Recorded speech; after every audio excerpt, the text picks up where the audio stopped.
Muito bem, então dessa isomeria óptica podem surgir outras variabilidades estruturais, variabilidades essas que inclusive eu devia ter colocado aqui na nossa planilha, que é a seguinte: um carboidrato ele pode então ter uma diferença a partir, como é que eu coloco isso aqui? Vamos colocar dessa forma aqui, ó. Ele pode ter, vamos colocar isso aqui como número 2, quer dizer, ele pode ser diferente na sua reatividade química, ele pode ser diferente nos seus processos, vamos dizer, na sua estrutura isomérica, na sua isomeria química propriamente dita, tá? Mas ele também pode ser diferente, eu vou colocar aqui, você não bate em mim não, tá? Ele também pode ser diferente no número de carbonos. Deixa eu colocar aqui em branco, peraí. No número de carbonos. Então, número de carbonos, constituintes isoméricos e reatividade química permitem aos carboidratos juntarem informação muito grande. Com relação ao número de carbonos, por exemplo, a gente pode observar aqui, ó, tá? Então você tem, vamos colocar aqui, você tem, por exemplo, aqui, ó, gliceraldeído, como eu mencionei. Não vai escrever o bichinho? Não vai escrever o bichinho. Tá, então vou ter que fazer o seguinte, já sei, ó. Aqui, ó, apaga esse carinha aqui, modifica, não modifica, vem pra cá, não está preparado, né? Vem pra cá e abre pra cá. Na verdade é porque a tábua digitalizadora foi desconectada e ao conectar o programa não sabe identificar, né? Então vamos lá, voltando, isomeria óptica, tamanho do carboidrato. Então a gente pega aqui, ó, você vê, agora vai dar certo, aí não falei que ia dar certo, aqui, ó. Então você tem aqui, fica até gordão demais, mas tá bom. Você tem o gliceraldeído, ele é considerado uma triose. E aqui está falando exemplos de carboidratos, mas na verdade, eu não sei se está falando aqui um pouco antes, não está. Em relação a essa subdivisão, em relação ao número de carbonos, seria o número de carbonos. Os carboidratos eles podem ser divididos em não vai caber aqui, não vai caber aqui. Vamos fazer o seguinte, eu vou ter que fazer,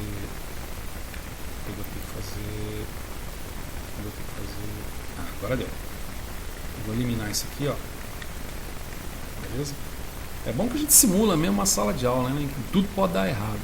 Aqui eu vou colocar aqui 3, tá? Aqui eu vou colocar aqui como em direção ao 2. Aí, ó, tem coisa que dá errado, mas no final dá certo. Ó. E aí o carboidrato 1, certo?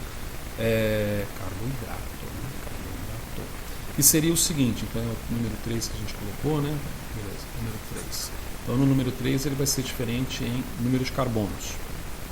Então pelo número de carbonos, você pode ter um carboidrato como sendo monossacarídeo. Na realidade, tá,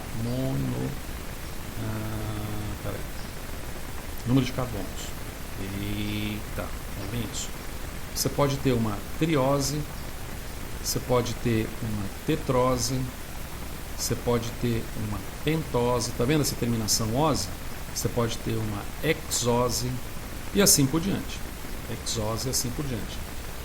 Se a gente pegar aqui a prancha ilustrativa, a gente vai ver que, por exemplo, uma eritrose, que é um carboidrato muito comum ser encontrado em planta mais do que na gente, não, na gente um pouco, mas mais em planta, que é a eritrose, é uma tetrose. Ribose é uma pentose. Cara, ribose, você já deve ter lembrado alguma coisa assim, ó. Ácido ribonucleico, ácido deoxi ou desoxirribonucleico. Esse ribose vem do nosso DNA e RNA.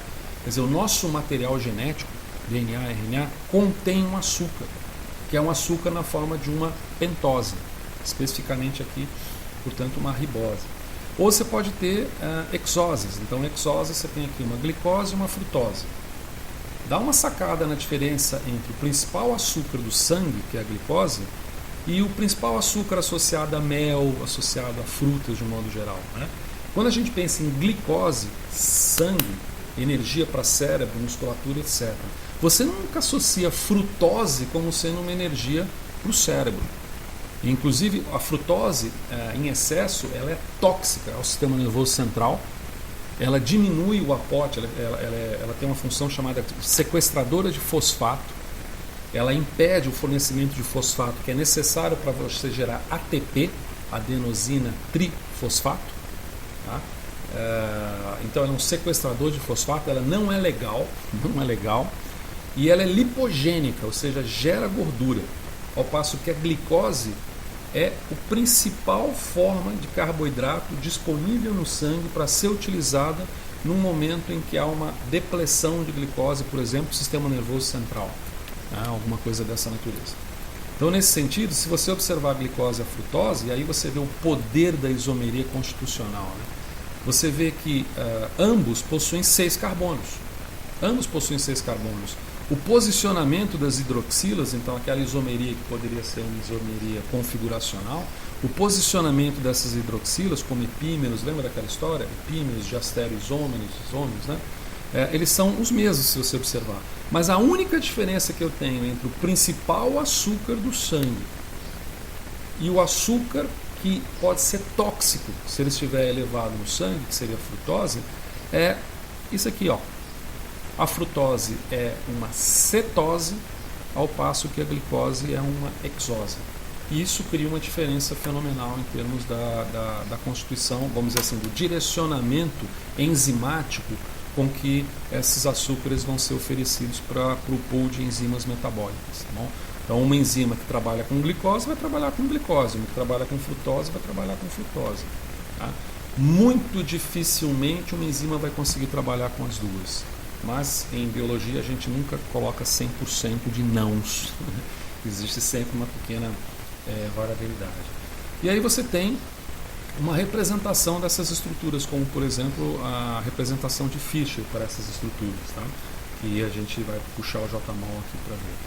Bom, aqui vão ser alguns derivados, então é um pouco mais para frente. Tá certo. Então vamos puxar aqui, por exemplo, essas estruturas, elas são comuns também, a gente pode visualizá-las em 3 dimensões. Então, por exemplo, você tem aqui uma frutose. Tá? Então você vê, como é que eu identifico tratar-se de uma frutose? Eu tenho um grupo cetônico formado aqui, tá vendo? Tem um grupo cetônico formado aqui. É claro, não tem como eu olhar uma estrutura dessa e falar, isto é uma frutose. Você pode falar no máximo que ela tem determinado número de carbonos, aí você conta 1, 2, 3, 4, 5, 6 carbonos, então é uma hexose, e ela tem um grupo cetônico como um isômero constitucional principal, isômero constitucional dela. Portanto, ela é uma cetose de 6 carbonos, né? Uma hexose cetônica, é o nome que você pode dar. Mas, retornando a essa explicação aqui, desse número de carbonos, a gente tem... já tinha 3 ali, né? Então isso aqui não pode ser 3, eu não vou apagar isso tudo, senão vai dar um trabalho no trabalho. É mais fácil apagar só o númerozinho ali. Então, se lá é 3... esse aqui é 1, cara. Esse aqui é 1. 1, 2, 3. A gente tem uma outra possibilidade informacional de carboidratos, tá? Uma quarta possibilidade informacional de carboidratos, que está relacionada ao grau de polimerização. Tá? Então, ao grau de polimerização. O que é o grau de polimerização? Ora, quando você pega um monte de aminoácidos e coloca esses aminoácidos em sequência, você tem um dipeptídeo, tripeptídeo, um oligopeptídeo de um modo geral, ou um aminoácido, né? Um monopeptídeo. Como não existe o termo monopeptídeo, não existe para proteína, mas existe esse termo para açúcares, então são chamados de monossacarídeos, tá? Monossacarídeos. Então, monossacarídeos você tem glicose, frutose, galactose, manose, eritrose, cedeptulose e por aí vai, outras oses, né? Ribose, ribulose, são monossacarídeos. Mas você pode ter também oligosacarídeos, que fazem parte dos oligosacarídeos. Os carboidratos é um pouco diferente. A IUPAC consegue definir, né, a Organização Internacional de Normas Químicas, ela consegue definir proteína como sendo acima de 50 aminoácidos. Mas ela não ousa definir o que seria ou seja, você tem um peptídeo, né, até 50 aminoácidos, um polipeptídeo. Ela, depois do polipeptídeo, 50 aminoácidos, você passa a ter no 51º uma proteína. Já para carboidrato, ela não ousa manter essa definição. Então pode ser um oligosacarídeo, um carboidrato formado por 2 monossacarídeos interligados. Você não tinha ligação amídica, peptídica entre 2 aminoácidos, então você pode ter uma ligação específica que a gente vai ver ali também, que é uma ligação sacarídica, pode-se colocar dessa forma, entre 2 monossacarídeos. E o que se chama de oligosacarídeos é 2, 3, 4, 5. Quando chegar a uma determinada quantidade que os autores brigam, uns falam 500, uns falam até 1000, você pode ter os chamados polissacarídeos. Mas aí o PAC não define, polissacarídeos.